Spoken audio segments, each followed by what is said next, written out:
2026 is going to be an awesome year. We got some pretty cool stuff coming up. First off, we got Foundations of Recovery. This is our flagship program. We're starting it in January. This is for anyone, man, woman, or couple who wants to come and reclaim their heart from shame, trauma, and betrayal. We start off with an education on all sorts of principles, give you the common language. We feed you from a fire hose in terms of all things recovery. It is such a great start to recovery. And we get at the roots of things, Tyler. This isn't like any other program. Like, this is our healing journey in process, and Foundations is where we begin. If you look at the value that you're getting there to kick off a good recovery with all of the right education, all of the right language, and a team to get you started while also being directed by Brannon and myself through the whole process, what a deal. So if you're interested, if you're struggling, if you've been wanting to do something for a long time, jump into this. This only comes around every so often, and we would love to have you there. Click the link in the description to sign up for it. And to make it even sweeter, we're also including a raffle for a free pass to the Radiant Dawn retreat. Anyone who signs up for Foundations will be added to the raffle for that free Radiant Dawn pass. If you're a man and you sign up for Foundations, your name still gets entered, and you can give that pass away if you win it to any woman that you want to. So what you're saying, Tyler, is if you sign up and participate in Foundations, you could possibly go to Radiant Dawn for free? That's exactly what I'm saying, which is crazy because Foundations by itself is already an insane value. Man, I sound so salesy. But it actually is awesome. So come to Foundations. And even if you don't come to Foundations, sign up for Radiant Dawn. It's beyond therapy, the best healing experiences that you can have. Click the link below and come join us. How do we break our unhealthy relational patterns?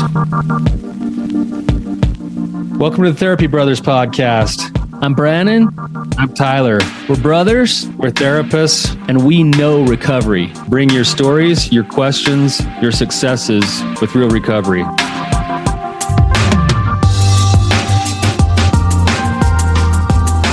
Hey, Tyler, you ready to have some hard conversations? Let's do it. Let the Therapy Brothers podcast begin. Hey, Tyler. What's Brannon? Up? How's it going, man? It's good. What's up with you today?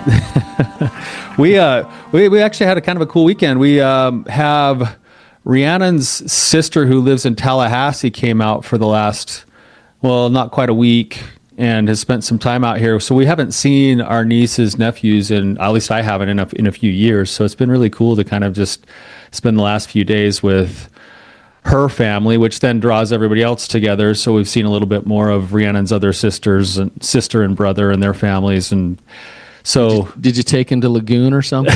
What'd you do with them? They did go to Lagoon one day. I'm more of the outdoor kind of guy. So today after work, we're getting a little bit later in the evening. We're going to go spend some time in nature, and that's going to be my contribution. So nice. You're going to go hug some trees? Or? There's a little place called there's a little place called the Hobbit Caves that's close to our house. The Hobbit Caves. Yeah, it's just it's basically like a little kids' playground that's just like rocks and little nooks and crannies and stuff. So they'll like a little creek that they can get wet in. What an uncle. Yeah, whatever. Hey, you're my kid's favorite uncle. You and Uncle Rex, and Z and Wiz too. Let's be honest. All of those other uncles are more of their favorite uncle than me. That's not true. I'm so uninvolved. You're a great uncle. You're a great uncle. Do you remember when you got Reed on the train at the zoo? he loved that. Yeah. You just held him in your lap and kept him safe. Yeah. It was great. What an uncle. What I do really well with is once the kids start to get older, if they would actually come hang out with me, I love taking them out and doing that kind of like active stuff. And I got to witness your son on his first deer hunt last year, and that was a treat for me. So yeah. That's I got to get him up with Uncle Tyler more. So, yeah. Well, we love when we get couples here, and we have a couple here with us today. So we have John and Valerie on the show. Welcome to the show, guys. Hello. Hello.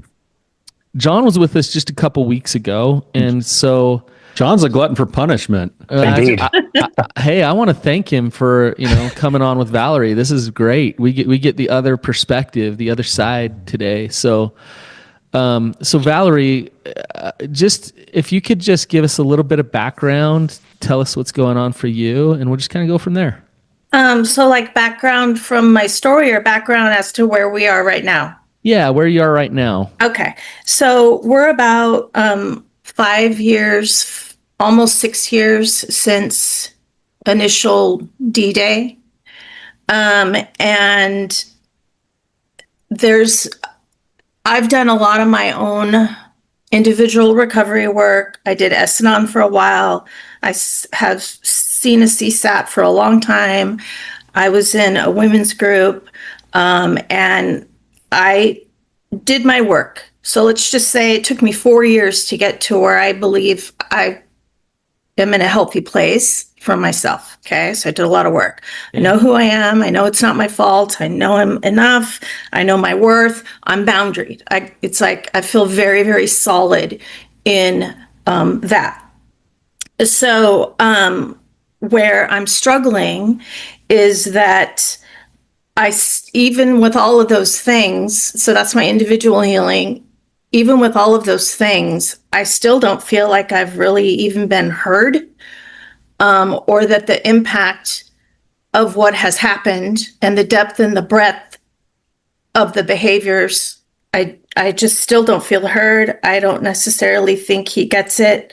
But what brought us here today specifically is that when I'm triggered, which is all around us because of the nature of the acting out behaviors, there's a lot of triggers in our environment, where we live, etc. And I have felt that my triggers are just a big fat inconvenience for him. And that my heart isn't being taken care of, and I'm not being treated with the respect and the empathy that I feel I deserve when I'm struggling. And so that's kind of where we are right now. So what has happened from, over the evolution of the 5 years, it's like, obviously I was getting re-traumatized all the time because the acting out and everything lasted for years. And there was discovery after discovery after discovery. So I've had those moments where I've completely like freaked out, gone offline and screamed for 20 minutes. That whole thing, I have experienced that. However, those things are not happening anymore like they were. And now when I have a trigger, I'm able to just say it. I'm feeling triggered by this. This is what's happening for me. I'm calm. I'm not accusatory in my view. I'm not blaming. And then basically, I end up, after a trigger cycle, I end up feeling more isolated, more abandoned, more alone. So what has happened recently is just like, after so long of dealing with all of this, it's like even something that in the, 5 years ago would be like this tiny, tiny, tiny little, relatively speaking, trigger. Now when something happens and I am met with either defensiveness or dismissiveness or minimization or a robotic, I'm sorry you feel that way, I literally I just want to head for the hills. I don't want to talk to him. I don't want to see him. I don't want to be social with him. I literally just want to completely disconnect because my tolerance for that response is basically zero. Now, I used to tolerate it too much, and now I have no room for it anymore. And so most recently, there was an honesty situation, which I also have no tolerance for anymore after all this time. It's just like, I don't do dishonesty. That's not who I am. That's not my values. I don't want a relationship where it's there. And even though when it's, again, big dishonesties from the past of like, I'm hiding a long-term multi-year affair partner versus I just didn't disclose something relatively minor. It's like the tolerance is the same for me. I can't deal with it anymore. I don't want to deal with it anymore. And so for me right now, for myself, what feels unhealthy is that when that happens, I just want to completely disconnect. So like right now, we're in a complete disconnect mode for the most part. And it's been like 10 days. So this is not, I'm going to go to dinner. I'm going to go for a walk. I'm going to go take a bath. I'm going to go to the gym. This is, I want no contact because I have to have peace. And so so anyway, does that help? Yeah. I guess what I'm wondering is why is that unhealthy?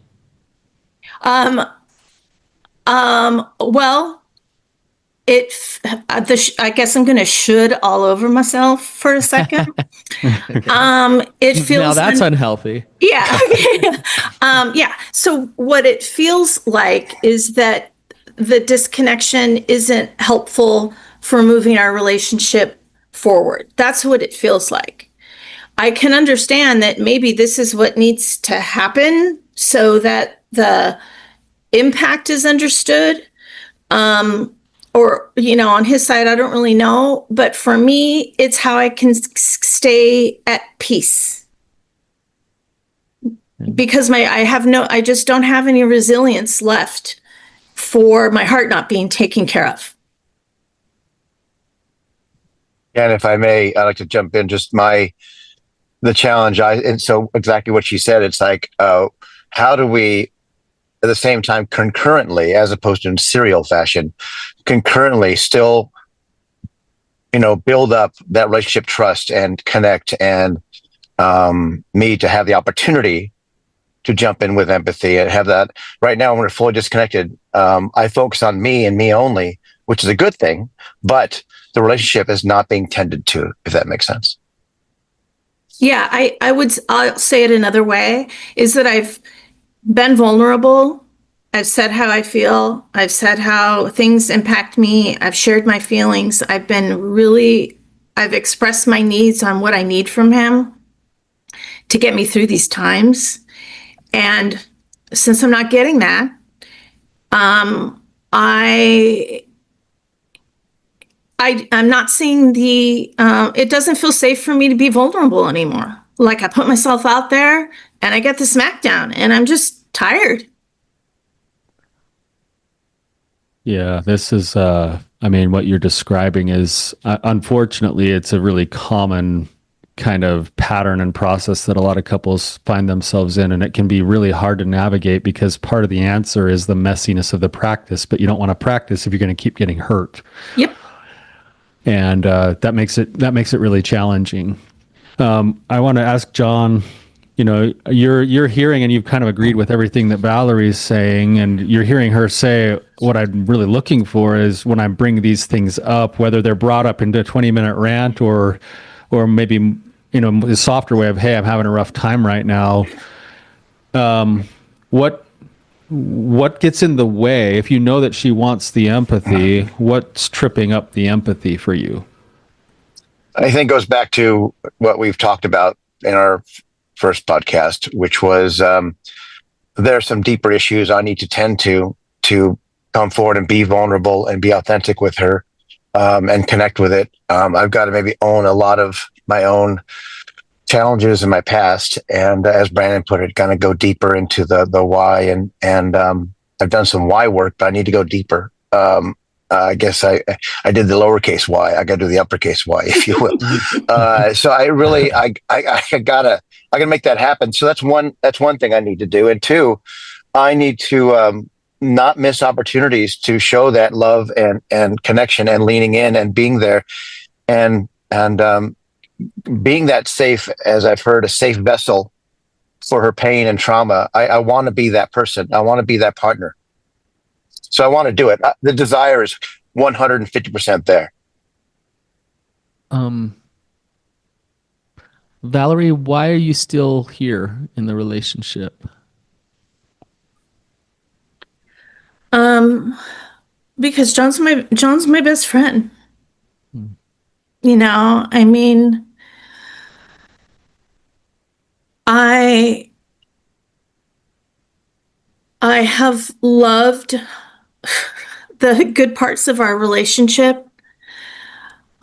We're close. I feel I can 100% be myself with John. I feel, aside from these things, and I know how bizarre all this sounds, but it's like aside from these things, I feel accepted. I feel cared for. I feel loved. I like our life together. And so I wanted to work. And I've been operating on hope for a really, really, really long time as he's been slow to get into real recovery and start to do this other work. And I'm worn down and wondering, do I move forward under the circumstances? Because it's costing me my peace. So I'm in that space. That's a tough space to be in. On one hand, there's love there. And on one hand, you have a lot to work from as a couple. You have connection and there's some partnership and love and those type of things, but that makes it that much more excruciating when there's the dishonesty and the triggers and those type of things. And so, yeah, the reason I asked you the question, Valerie, is because I really like your answer, because if you don't have those things, then what you guys need to do as a couple to not live in this heightened state of fear and anxiety together is hard. It's painful. It's difficult work. And so there's got to be some base, and there's got to be some willingness to do that work together. But doing the couples work it's putting the cart before the horse. And I really like what you said, John. Like working on the deeper issues and looking at your own individual recovery first and foremost is the most important thing. But Valerie, like, he's going to do things that trigger you in the future. He's going to screw up. Tyler and I call it the messy middle. Mm-hmm. Right. And so how long will you navigate that? And what are the markers that you look for real recovery along the way? So you can be triggered one day and just like the sky is falling. It can feel that way, but can you back up and say, yeah, it feels that way and I'm seeing progress? Yeah, Right? for sure. Okay, yeah, I mean, if I look back, 5 years of just talking about John's situation, if I look back 5 years and I look back today, there's like unbelievable, massive amounts of improvement. Oh, wow. Massive. Okay. In terms of his own recovery and his own behaviors. Okay. That's awesome. So, and I have compassion. I understand why John got to where John is, and why I get it. I can see, and I have empathy for him, and so I see that, and I see that progress for me relationally, because I have always felt that my feelings, I'll say 9 out of 10 times, maybe 9.5 out of 10 times, when I have my negative emotions, I'm just a pain. I'm just an inconvenience. So for a long time, I'll just go through, here's the evolution I see. For a long time, it was aggression. That's what I would be met with. If I was triggered, it would be all about, God, I can't even drive down this street. It would be him being mad at me for bringing something up to getting in the way of him doing what he wanted to do, and go straight to victimhood. So it's like I saw that pattern. That pattern became very obvious to me. But again, continuing to do my work, continuing to be vulnerable. And so the progress that John has made is that he's not aggressive anymore. And most of the time is saying that I understand why you would feel that way. And then it ends there. Okay. And sometimes it's defensiveness and sometimes it's minimization, and all those things just trigger me to way back when. It's like, oh, here we go. So what else is going on? If he has to defend about this nothing thing that's really a minimal trigger, then you just like, it just hurts the trust that's been there's been a lot of trust that's been rebuilt. And every time I met with that kind of reaction, it just chips away. Just little tiny chips away. So, and I completely understand the whole deeper recovery, needing to work on the trauma, needing to work on the core self-worth issues. And I know he's starting to do that work. And so I still feel, even with that progress, I still feel at the end of it all, abandoned and isolated. So a couple triggers ago, as an example, I'm like, hey, this triggered me. And he handled it fairly well in terms of, okay, sorry, I understand why it's that way. And then I invited him to be curious about it. And like, if you ever want to talk to me about why this is a trigger, and why, please let me know. And it's crickets, it's nothing. And so my frustration level, or my issue, is that I'm still feeling isolated and abandoned, even though he's made all this progress. Yes. And that makes sense to me. And I think, I'm thinking about a couple things. So if it's okay, I'd like to map out your pattern just so I understand it really well. And then I have a few thoughts. Okay. So just gathering what you both have said so far. Let's say, and it doesn't matter who starts. It might be a behavior John does, or it might be something you bring to John. But let's say you bring it to John and you're saying, hey, I'm having a really rough day today. This thing that we just did reminded me of things, and that I just want you to know that I'm kind of out of sorts right now. And you say that to John, and you say it straight across to him, expecting him to just receive it and then give you a straight back response of some kind of empathetic thing like, oh man, I'm sad that even after all this time, that still weighs on your heart. I can only imagine what that's like for you. I'm sorry you're feeling that way. Is there anything I could do to help you? Yada, yada, yada, right?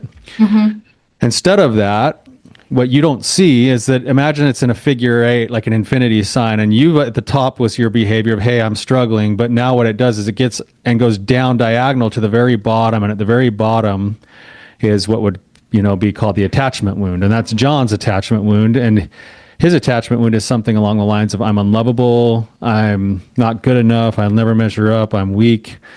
And then that elicits a primary emotion, which is that shame or that fear of losing you or that anxiety, but he won't ever let you see any of that. And then that emotion moves into what we call a secondary emotion, which is the part that you start to see, the defensiveness, the apathy, the minimizing. And then there's a story that he gets in his brain that's like all the ... that wasn't said is filling in his brain of, man, like, when is she ever going to let me off the hook here? Like, why is she always so negative? Why am I never going to be enough? Why am I never going to measure up? And then his behavior back to you is, sometimes it's apathy, sometimes it's defensiveness, sometimes it's minimizing. And he thinks he's like giving you a response back. But what it's doing is going down the other side of the infinity loop all the way to the bottom and hitting all of that attachment stuff again. The reminders, the echoes of everything from the past. And then it hits the primary emotion, which is, man, I'm feeling devalued. I'm not feeling seen. I'm not feeling chosen or cherished or important. But then it builds to a secondary kind of an emotion, which might be exasperation, tiredness, frustration. And then your behavior is, F it, I'm pulling away. I'm not doing this right now. And then when you pull away, unknowingly, you're like, hey, I'm setting a boundary. I want to be valued. And what he does is interpret it all the way back down to the attachment of, there it is, I'm getting rejected. And then you guys are in this dance of a figure 8 of complete disconnection. Is that pretty close? Oh, yeah. Wow. It's not your first rodeo, Tyler. you relate to that, John? Yeah, I do, unfortunately. Yeah, and one word that she's said more recently, which is extremely painful to hear from her as well, is the buildup of resentment. Sure. in that cycle that you mentioned later in the Yeah. Well, and what resentment often is resentment is the protest of other values not being met. So that resentment isn't even personal towards you per se, John. It's just that you're the one who is kind of stepping over what her value system is. And so, of course, he's resenting you for that, which is also part of why she's trying to figure out her boundaries, because resentments are often a sign of unhealthy boundaries. And so that's what's happening. So now you guys have this cycle going. And here's where Brannon was talking a little bit earlier. I see it as kind of like a dual thing where, we talk about the trust equation. All right. And the trust equation is something like this. We usually say trust is rebuilt with humility, honesty, empathy, and work over time. But I would add a part that you can't get to the trust equation unless in the front end of that equation, you have shame resiliency. Because shame resiliency won't allow for humility. It won't allow for empathy. It sucks us away from doing the work because we're trying to protect ourselves all of the time, and there's no accountability in that. So that's why the individual work of the shame resiliency is so important for the relationship. And then you have your own individual work you're doing, all of the stuff you're diving into now, the deep end of the why, whatever. And at the same time, I still have a relationship that I have to navigate. So we're going to have to learn to practice some different kinds of steps when it starts to break down, because right now you guys are probably going to break down sometimes. This is a dance that you guys have, it's almost like automatic now. You guys can do it in your sleep. Right? Yeah. A dance we don't like, the Texas no step. The Texas no step. Yeah, exactly. And neither of you guys are actually getting what the reason you cling to each other is because you still hope for the deeper stuff, which is, man, what would happen if we could have a conversation where Valerie was like, John, I'm feeling gutted today, man. Something's hitting me weird. My shame is getting activated. I'm feeling a little insecure. And then John was able to receive that and have his own shame fire off, but know how to be resilient to it and put it aside and go, holy cow, Valerie, that's hard for me to hear, but I'm so glad you brought that to me. And nobody likes to feel the way you're feeling. And I can only imagine what it's like. I know I'll never be able to fully feel it, but man, I'm here for you. And then Valerie would be like, okay, but that would feel so much better than yeah, sucks to be you. Get over it. We've been doing this for 5 years. Right? Because all Valerie wants to be seen is seen in the moment. And what would happen if she could see you at the lower level at the same time that she's offering herself? And what if you could do the same? Where now she's like, John, I know this really hits your shame a lot, and I really appreciate you hanging in here to listen to this, but I need you to hear me. Can you hear me right now? Yeah. Right. And then you guys could communicate at that lower level of the infinity sign across with empathy and kindness and compassion rather than the upper part, which has zero vulnerability and zero accountability. Yeah. What I want to insert when it gets to that lower kind of angle is that moment of pause on my end to acknowledge I can be triggered right now. I'm going to shame, like that funnel is ahead of me, what have you. I need to take that moment and not be reactive and be very mindful of a respectful and loving response. And that's where it's been challenging for me. I've been very reactive because of the shame, right? Yeah. So, yeah. Yeah. So how do you desensitize the shame? Yeah, and how do you learn a different response to break that infinity loop? You need to add another loop when your shame is so far hit that can get you to go out and process your shame somewhere else, and then get back to your wife at the lower level of this, the core feelings rather than the defensive feelings. Right. Yeah. So the tough part, and it's like, I understand it's the shame. It's like, I can logically sit here. It's like, I track everything, right? I'm completely tracking the pattern, completely tracking the dance. I completely understand the shame resilience. I know that John's got his deeper level work having nothing to do with me to, establish that, etc. But it's like, what do we do in the meantime? Because that's where we're stuck, is in the messy middle. And I feel like it takes less and less to actually make me feel more isolated and abandoned. It takes less and less to do that. And so that to me is a concerning trajectory. Sure. Valerie, one thing you can do is that you and John, instead of battling with each other and being triggered by each other, you kind of extrapolate out the problem and you look at that together and you work on that together. The dance. Yeah, the dance, like Tyler's what his figure eights or whatever you want to look at. It's like, okay, let's say there was a moment where John just totally just failed, like didn't hold space, he just wasn't there for you at all. Okay, the normal response, I'm sure, Valerie, you'd be like, okay, there it is again. Like, how long am I going to deal with this? Like, I need distance, I need disconnection. Then John goes off in his shame, feeling like, well, I just failed, and it's everything Tyler just went over, right? So if you can acknowledge it and get conscious of it, and both of you can say, whoa, there it is. Okay, we're doing it right now. And then have some tools in that moment to say, let's recognize that it's here. Let's not run off in our shame right now. Let's work on this together in this moment. And this is why we call it the messy middle, because this is really hard, because triggers are happening, emotions are going off. But for both of you to acknowledge your feelings is what's going to make it possible to do that.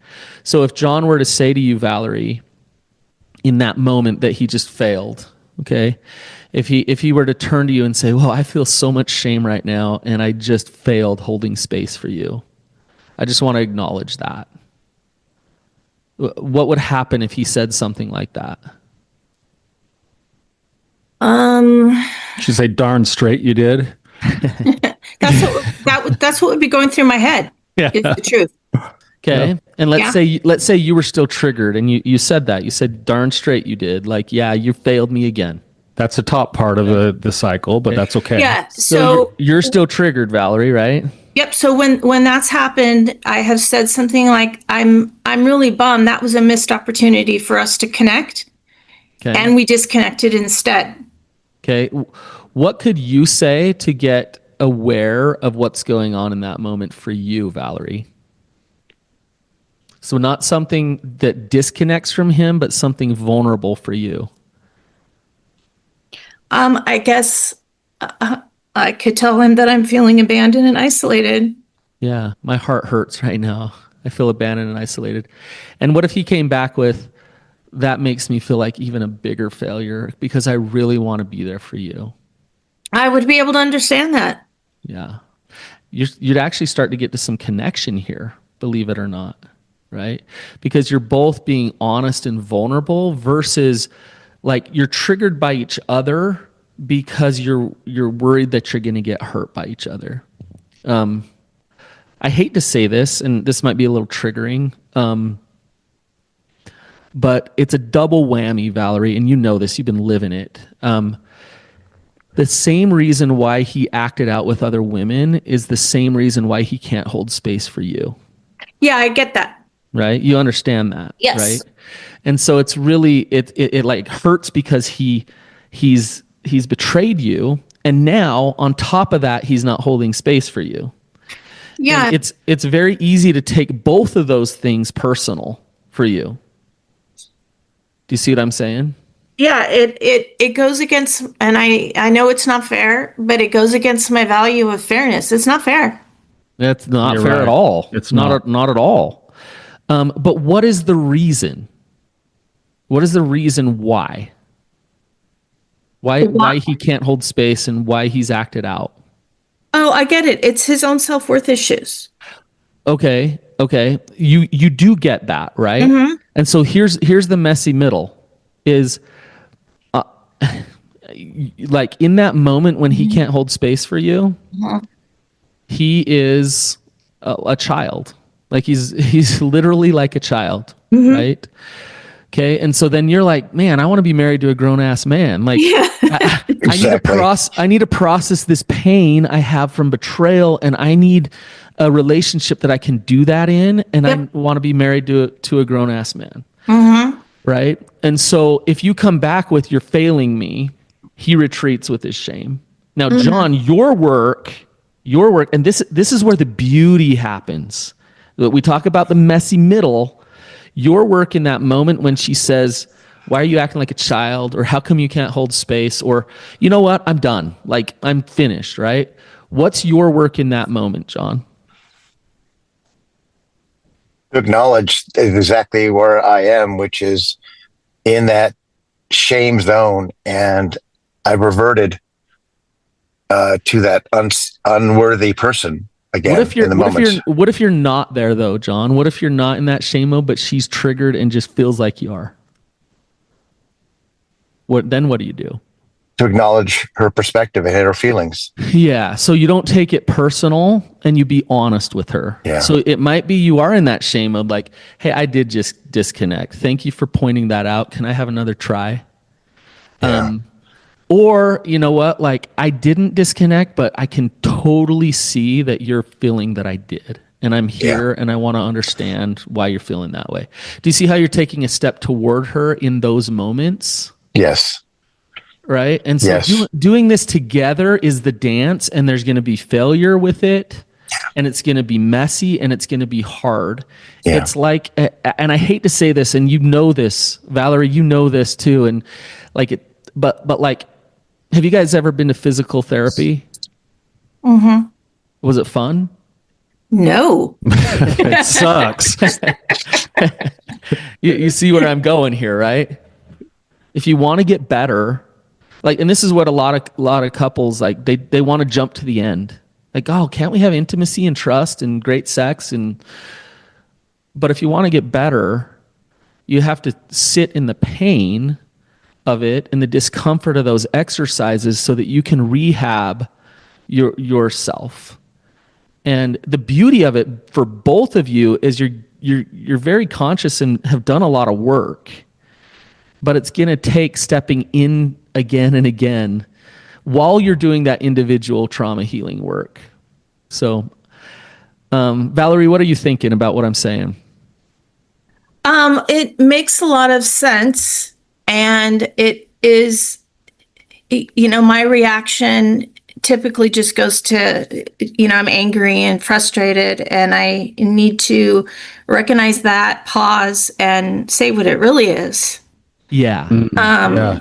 That's good, Valerie. And then, so that I can do that. Like, I know I can do that.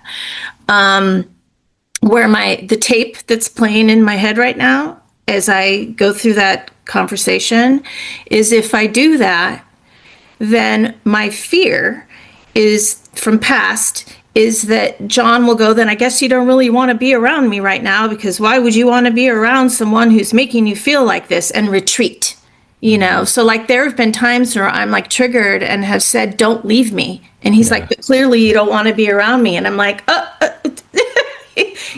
so I can do that. Just being honest, that's where the tape goes in my head of the dance.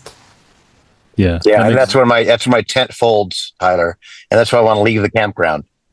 Mm-hmm. Yeah. And that's where the work really lies, where Brennan's talking about. And Valerie, I just want to say, I can relate to what you're saying. I remember one time taking my wife, it was actually during our honeymoon. We went a couple nights in Las Vegas, and I didn't know what I was really doing, but I'm the kind of guy who's so insecure that I have to act like I know everything.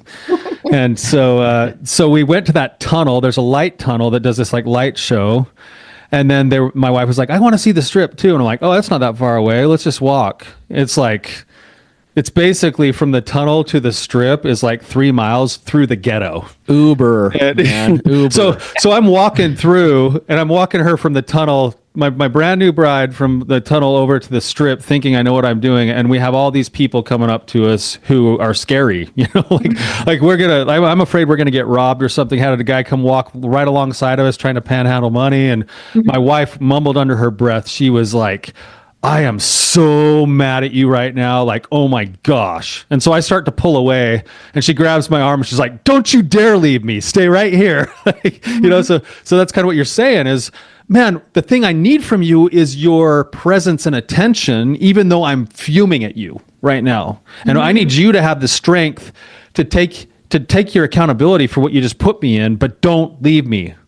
Yep. And in order to get there, that's where the work and the dance is. So I want to go along with what Brannon's saying and maybe just have 3 things going through my mind that are kind of simultaneously happening with what you're describing. Okay. So first one is, of course, we're going to continually be working on our shame resiliency, and the dust ups that we have are going to be things that push us into the shame resiliency work when they get too big. So now when we have a dust up, it's going to be, oh man, I'm, 0 to 10. I'm at an 8 right now on my own shame. I'm not going to be able to give you what you need right now, but I want to. So time out.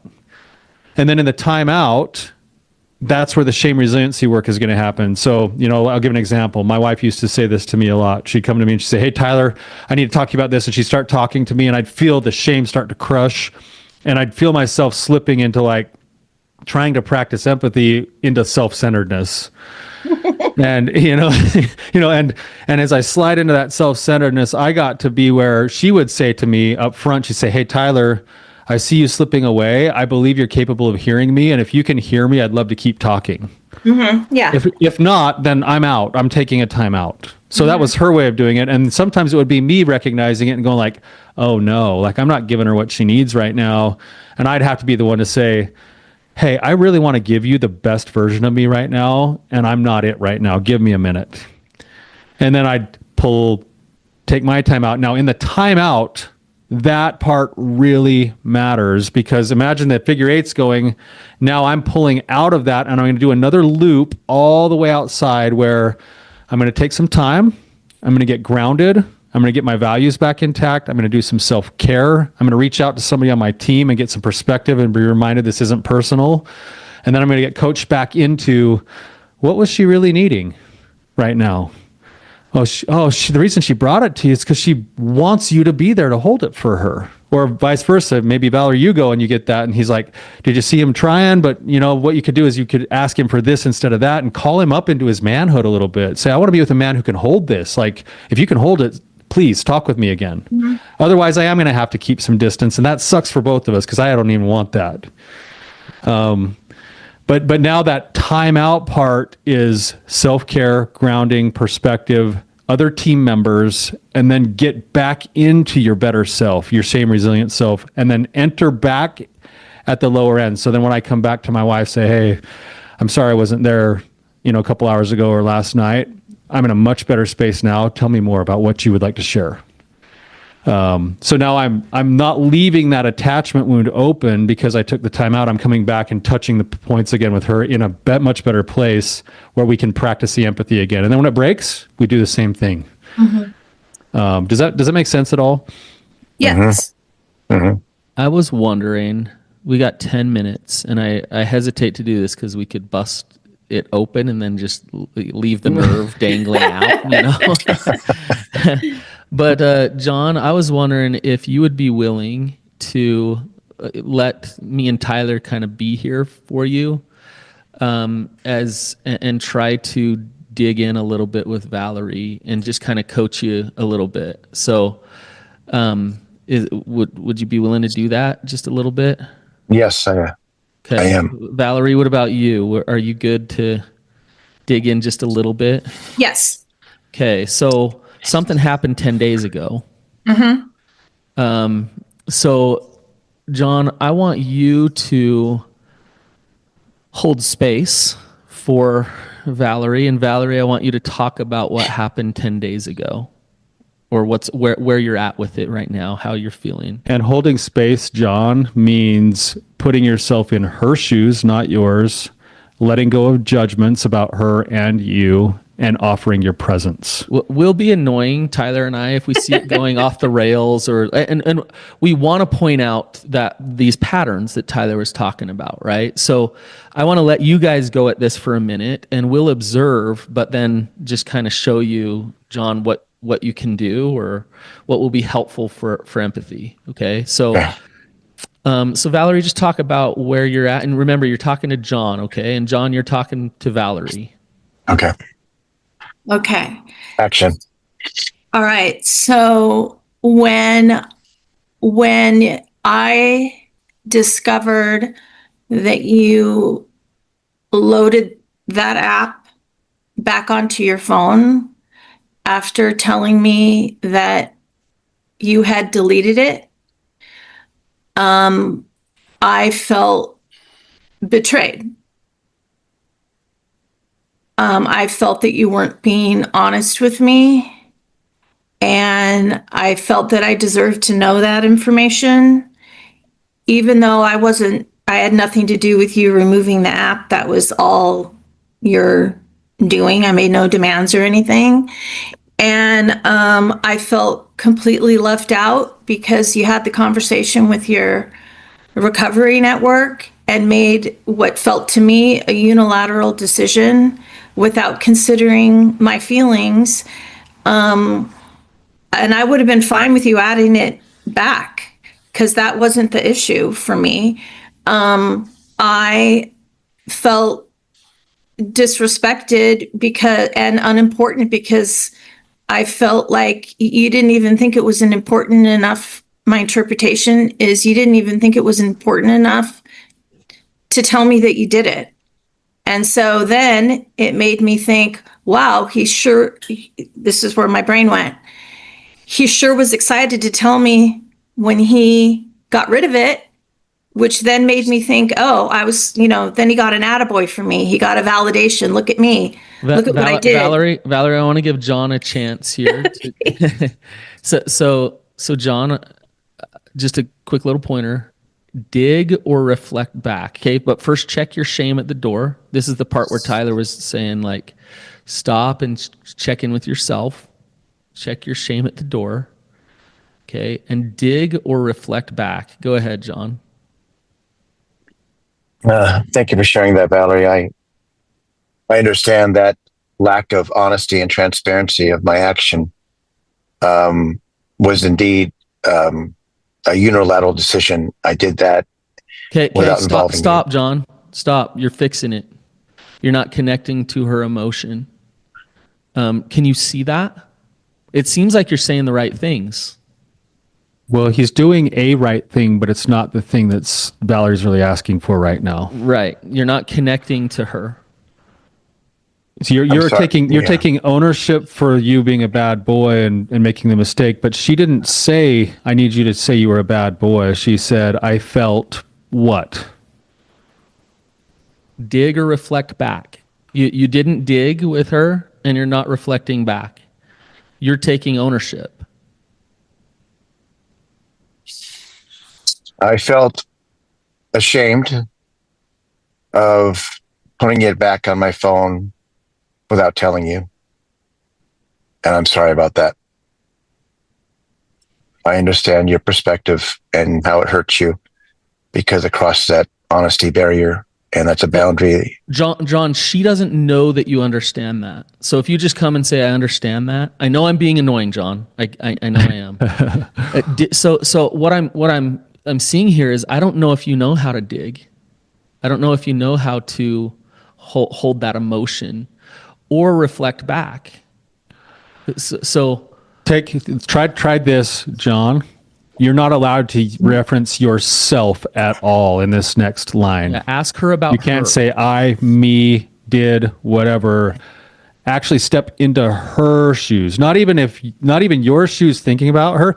If you were in her shoes, how would you see the situation? Well, and even consider that you don't know how it is for her at all. You're an explorer right now with her. So I like what Tyler just said. Don't speak about you and explore with her. When you saw me put the app back on, how did you feel? How did that make you feel? Betrayed. Did it make you want to pull away from me?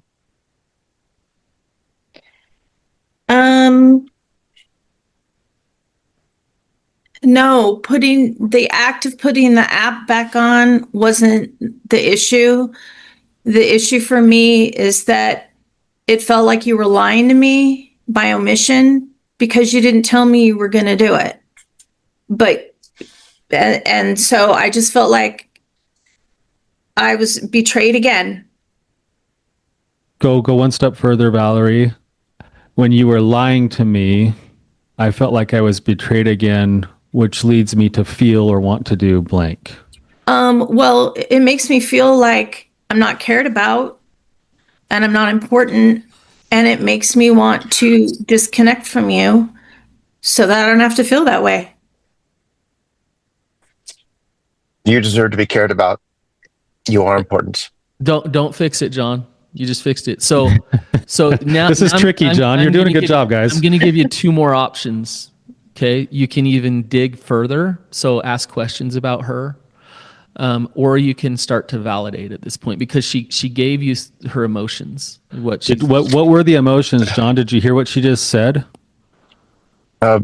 Betrayed, underneath devalued, she gave you devalued, not respected, devalued. What did you say, Valerie? Not respected, not cared for. Not cared for and not respected. Cared for. Start there with what Brannon just gave you, John. I acknowledge she didn't feel cared for or respected.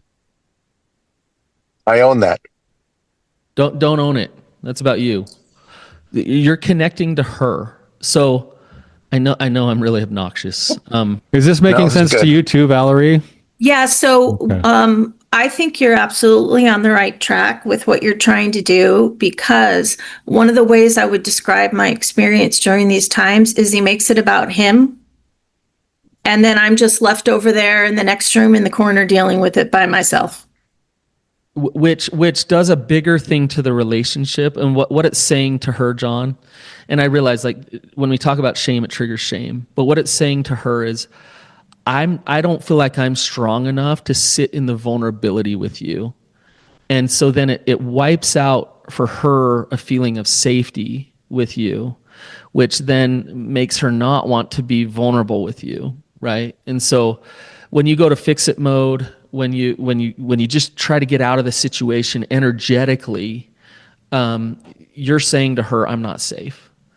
But when you're stepping in further, when you're sitting in that discomfort with her and you're just staying steady, then she's like, holy crap, I'm with a man that can handle all of me.